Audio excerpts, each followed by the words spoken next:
amazing people. I hope you're doing well. I know it's been a long time, but here I am. And you know what? I've come back with so much energy to share with you people, and I know that you're really excited just like I am. So recently I was in a church service when a friend of mine came and blessed me with something that I never ever expected, because I was waiting on God to provide, and I didn't even know that this would be the way that this person would bless me. But guess what? That person blessed me not even because they have too much, but they gave out of their good heart. And for me, this is a lesson for me. It's something that I have come to learn from over and over again. So in my understanding of this principle, I have come to remember that, guess what? To whom much given, much is expected.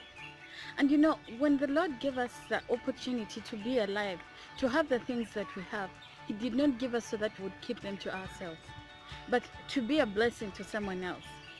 Many of us think that after giving in church, tithe and offertory, that's it.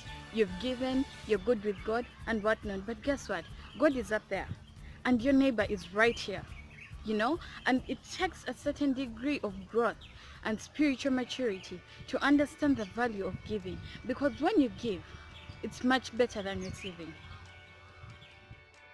And I know that many of us are going to use the excuse of, but I don't have this, I don't have that. But I want you to understand one thing. Giving is not only in the material things. Giving also amounts to time, amounts to efforts, amounts to just being there for someone. And through doing that, you're blessing a person's soul, you're blessing someone's heart, you're teaching them that, you know what, the world is a better place, with or without the certain things that we expect to have.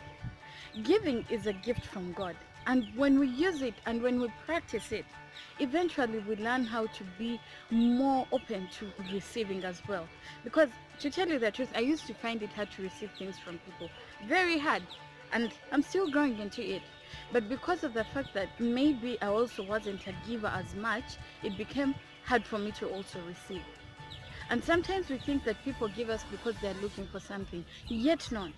Sometimes people give us out of a good heart, and some of us are really selfish to the point that we think that even when someone gives you, they're trying to get something off you. And when someone like that gives you something without expecting anything in return, now that's when the message has to ring a bell.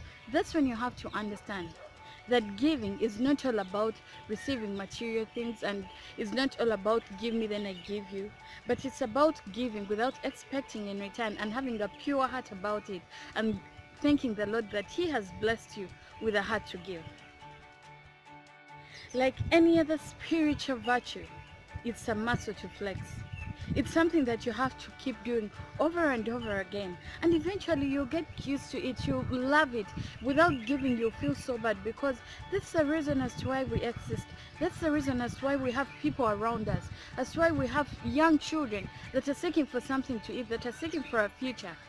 When we take off time to do things that like volunteer work, some people think you don't have things to do. Maybe that's why you can be able to volunteer in a church service, or go and give a hand in an orphanage or something. It's not the issue, it's not the case, because each and every one of us has so much more to do. But when we take off time to give someone a chance, an opportunity to go and study, an opportunity to even get some rest, that's when God will be able to bless us as well. I'll use an example of the woman in the Bible who gave in a button as her offertory. And Jesus said that this lady has given so much more than the people who have given in money, and it's because she gave it with a pure heart. Now when we choose to give, let us not do it out of obligation. Let us not make it look like I'm giving because Munange, that's what I have to do. No. Let it be from a point of love, a point of reaching out, a point of blessing the soul.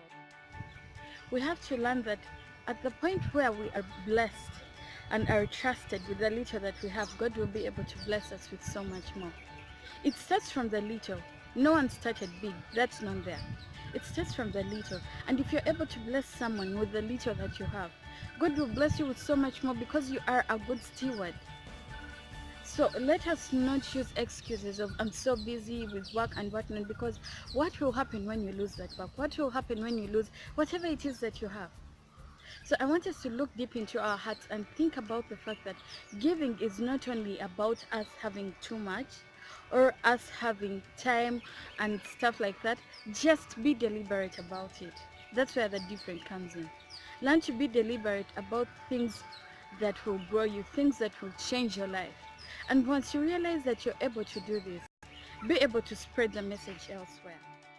I trust that you're going to have an amazing day and think through each and everything and every way that you can be able to bless the next person around you, to bless the community, to bless your country.